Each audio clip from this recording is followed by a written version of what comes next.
نقشہ جب بھی مجھ کو یاد آتا ہے، شب ہجرت کا نقشہ جب بھی مجھ کو یاد آتا ہے، نبی کے ہم سفر صدیق اکبر یاد آتے ہیں۔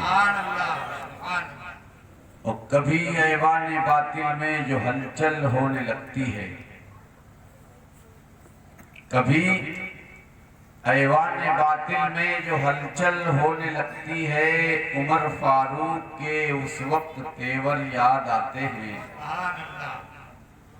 اور ہماری بزدلی تبدیل ہو جاتی ہے جرأت میں، ہماری بزدلی تبدیل ہو جاتی ہے جرأت میں، جو خیبر یاد آتا ہے، جو حیدر یاد آتے ہیں، جو خیبر یاد آتا ہے، جو حیدر یاد آتے ہیں۔ اور خدا کی راہ میں جب بھی کوئی مجھ کو ستاتا ہے، خدا کی راہ میں جب بھی کوئی مجھ کو ستاتا ہے، بلال و یاسر و سلمان و بوذر یاد آتے ہیں۔ اور کرم سے جن کی منزل تک رسائی ہو گئی ساقی،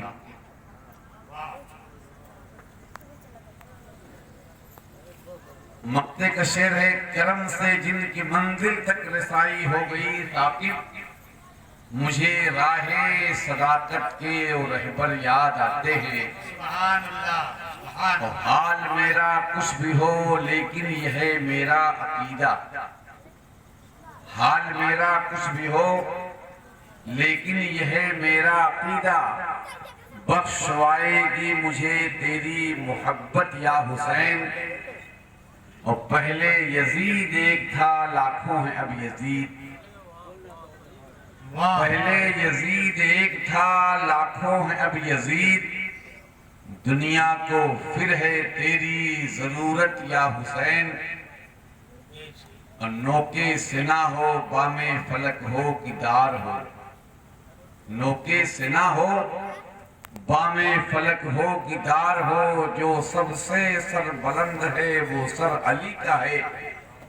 اور ایک طریقے پر نہیں رہتا کبھی دنیا کا حال، ہر کمال را زوال، ہر زوال را کمال، کٹ گئی فرقت کی راتیں اب تو ہو روز وصال، سرورا شاہا کریمہ دستگیرہ اشرفا، حرمت روح پیمبر یک نظر کن سوئی ماں۔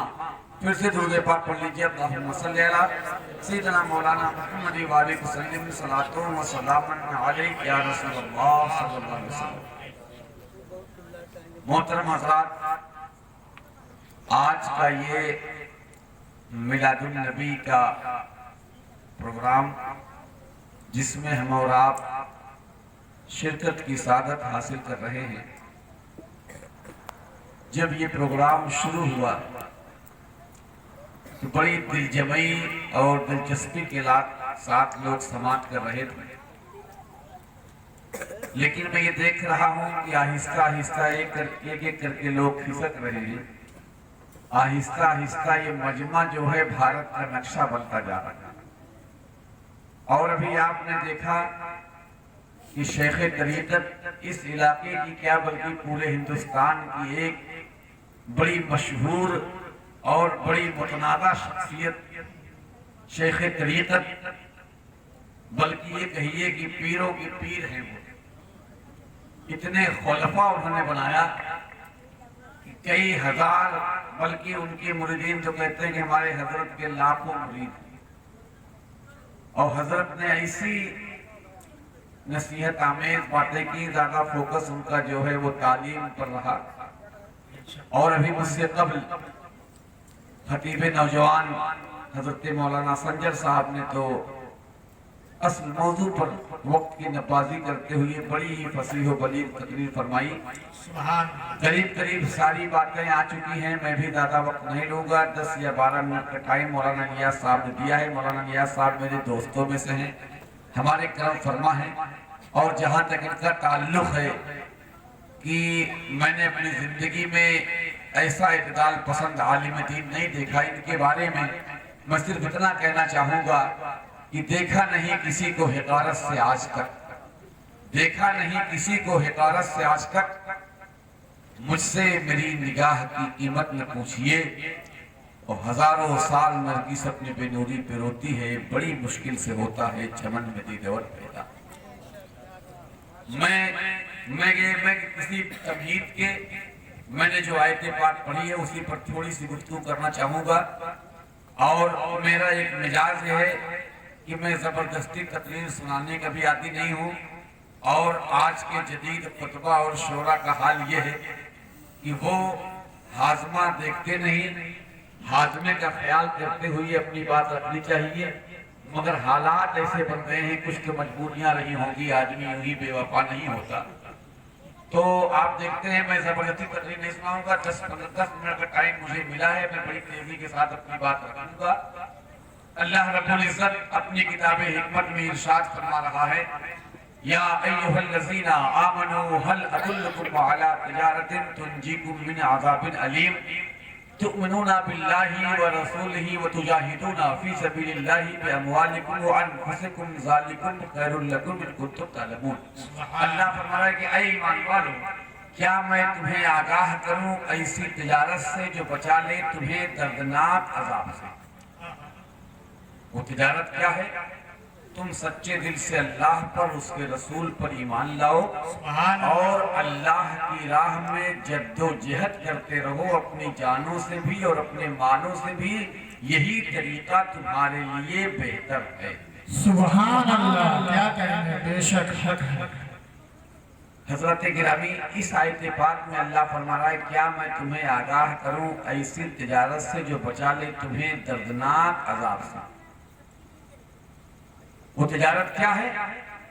تم سچے دل سے اللہ پر اور اس کے رسول پر ایمان لاؤ، اور اللہ کی راہ میں جد و جہد کرو، اپنی جانوں سے بھی اپنے مالوں سے بھی، یہی طریقہ تمہارے لیے بہتر ہے۔ محترم حضرات، دنیا میں بہت ساری قومیں، توجہ مطلوب ہے، میں 10 منٹ میں اپنی بات ختم کر دوں گا۔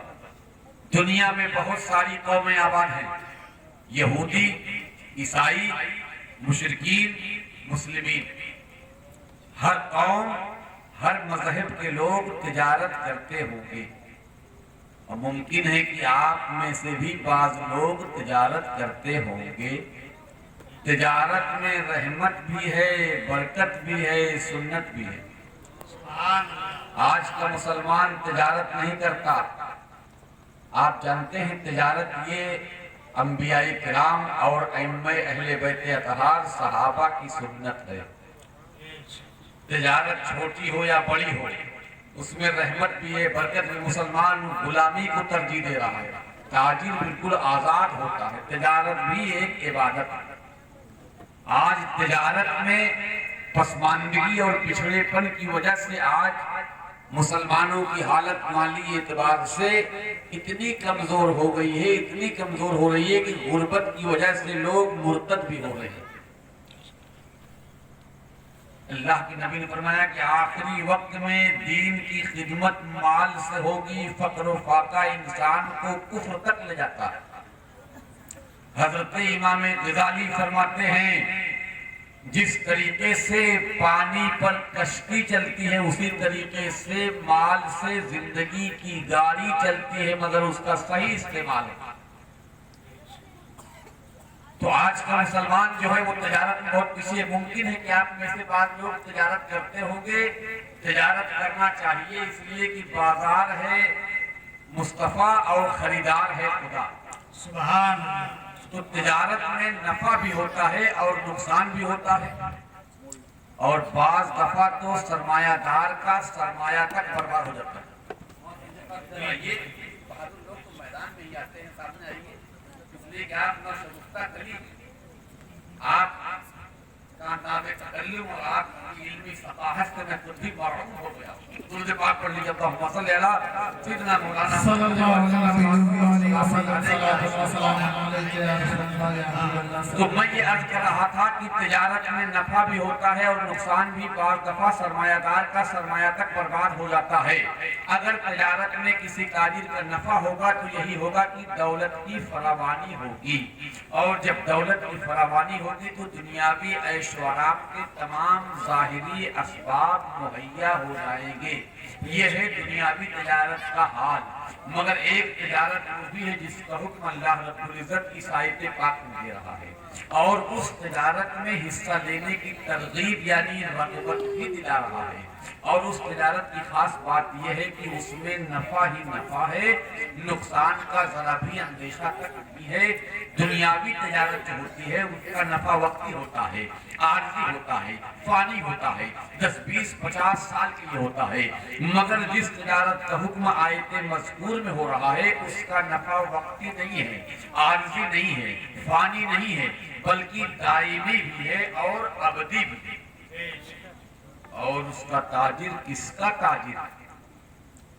جس تجارت کا حکم آیت مذکور میں ہو رہا ہے اس کا تاجر صرف قیامت کے روز ہی اس سے فائدہ نہ اٹھائے گا، بلکہ اس دنیا میں بھی اس کا فائدہ اسے ملے گا، قبر میں بھی اس کا فائدہ اسے ملے گا، حشر میں بھی اس کا فائدہ اسے ملے گا، اور سب سے بڑا فائدہ جو اس کے تاجر کو ملے گا وہ یہ ہے کہ وہ جس میدان میں قدم رکھے گا تنہا نہیں ہوگا، بلکہ اللہ تعالیٰ کی نصرت اور حمایت اس کے ساتھ ہوگی۔ وہ جہاں بھی جائے گا ہر چیز اس کے آگے دست بستہ حاضر ہوگی، سمندر اس کی ضرب سے راستہ چھوڑ دیں گے، پہاڑ اس کی ٹھوکر سے ریزہ ریزہ ہو جائیں گے۔ اور جب اسی تجارت کو سچے دل سے صحابہ کرام نے کیا تھا تو شفیق جون پوری نے بڑی پیاری بات کہی تھی کہ دیوانگاہ نے عشق محمد کو دیکھ کر، دیوانگاہ نے عشق محمد کو دیکھ کر اور گھبرا گئی ہے گردش دورہ کبھی کبھی، اور گردن میں ہاتھ ڈالے ہیں ماہو نجوم کے، اور گزرا ہے ان حدوں سے مسلمان۔ نعرہ تکبیر، نعرہ رسالت،